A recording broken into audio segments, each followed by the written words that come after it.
Praise the Lord. கிறிஸ்துவுக்குள் பிரியமானவர்களே, ஆண்டவர் இயேசுவின் நாமத்தில் உங்கள் ஒவ்வொருவரையும் இந்த புதியதொரு மாதத்தில் சந்திப்பதில் மகிழ்ச்சி அடைகின்றேன்.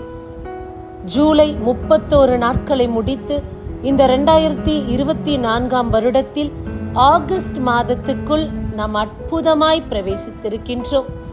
இறைவன் கடந்த மாதமெல்லாம் எவ்வாறு நம்மை தாங்கி நடத்தினாரோ அதே போல இந்த ஆகஸ்ட் மாதத்திலும் நம் ஒவ்வொருவருக்கும் ஆண்டவர் புதிய ஆசீர்வாதங்களையும் அற்புதங்களையும் நிச்சயம் செய்வார் என்று முழு மனதோடு நம்புகின்றேன். நம்மை தாங்குபவர், நம்மை தப்புவிக்கிறவர் ஒரு நாளும் கண் அயர்வதுமில்லை, உறங்குவதுமில்லை.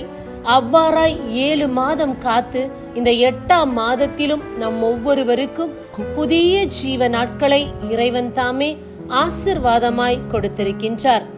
காலை தோறும் அவருடைய கிருபைகள் புதிதாயிருக்கின்றது. ஒவ்வொரு மாதம் தோறும் ஆண்டவருடைய கிருபைகள் நம்முடைய வாழ்வில் புதிதாயிருக்கின்றது. புதுப்பிக்கப்பட்டவர்களாய் புதிய மாதத்துக்குள் அடியெடுத்து வைப்போம். இந்த மாதம் நமக்கு இறைவன் கொடுத்த வாக்குத்தத்தம் இன்னதென்றால் ஏசாயா அதிகாரம் 28 இறைவார்த்தை 26. அவர்களின் கடவுள் அவர்களுக்கு கற்றுத் தருகின்றார். ஹல்லேலூயா. இந்த மாதத்தில் ஆண்டவர் நமக்கு கற்று தருபவராக இருக்கின்றார். கற்று தருபவர் என்றால் போதிப்பவர். நம்முடைய ஆண்டவர் நமக்கு இந்த மாதத்தில் கற்று தருகிறவராக செயல்படுவார். நாம் அறியாததை, தெரியாததை அவரே நமக்கு தெரியப்படுத்துவார். நமக்கு சில காரியங்கள் அவர் சொல்லிக் கொடுப்பார்.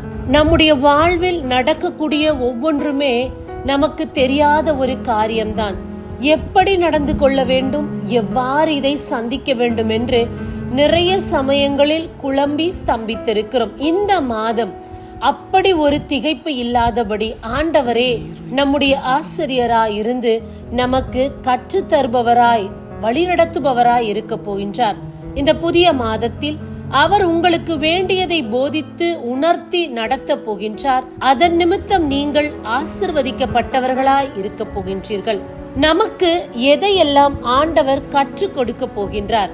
லூக்கா அதிகாரம் 11 இறைவார்த்தை 1-4 இந்த இறைவார்த்தையில் பார்க்கின்றோம். இறைவனிடம் வேண்ட அவர் நமக்கு கற்றுக் கொடுக்கின்றார்.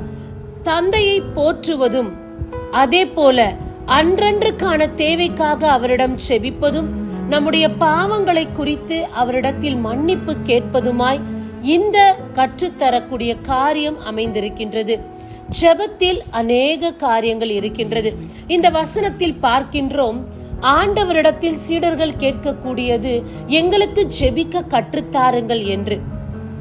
நம்முடைய குடும்பத்திற்கு எப்படி ஜெபிக்க வேண்டும், பாதுகாவலுக்கு எப்படி ஜெபிக்க வேண்டும், கட்டுக்கள் நீங்க எப்படி ஜெபிக்க வேண்டும் என்று ஆண்டவர் எவ்வாறு நாம் ஜெபித்தால் நம்முடைய வாழ்வு ஆசீர்வாதமாய் இருக்கும், நம்முடைய சூழ்நிலைகளை நாம் ஜெயம் எடுக்க முடியும் என்று இந்த மாதத்தில் நமக்கு கற்றுத்தரக்கூடியவராய் இருக்கின்றார்.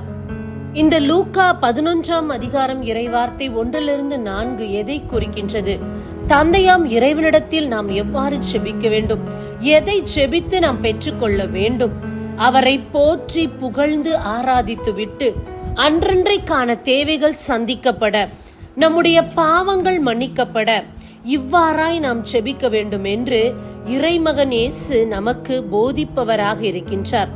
ஆண்டவர் ஜெபிப்பதற்கு உங்களை போதித்து உணர்த்தி உங்களை எப்படி ஜெபிக்க வேண்டும் என்று சொல்லி நடத்தி அதன் நிமித்தம் இந்த புதிய மாதத்தில் ஆசீர்வாதமாய் நம் ஒவ்வொருவரையும் நடத்த போகின்றார்.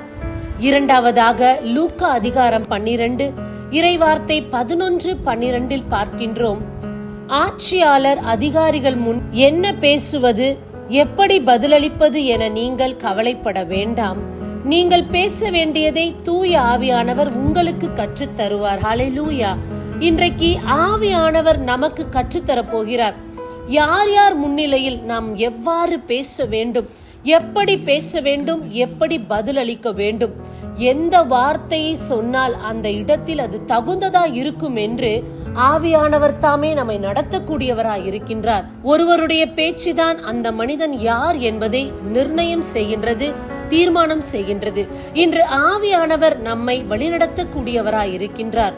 உங்களுடைய பேச்சு அந்த சூழ்நிலைக்கு ஏற்றவாறு ஞானமா இருக்கும் போது நிச்சயமாக அந்த இடத்தில் நீங்கள் வித்தியாசப்படுவீர்கள். உங்களுடைய பேச்சும் உங்களுடைய வார்த்தைகளும் அந்த இடத்தில் கனம் பெற்றதா இருக்கும்.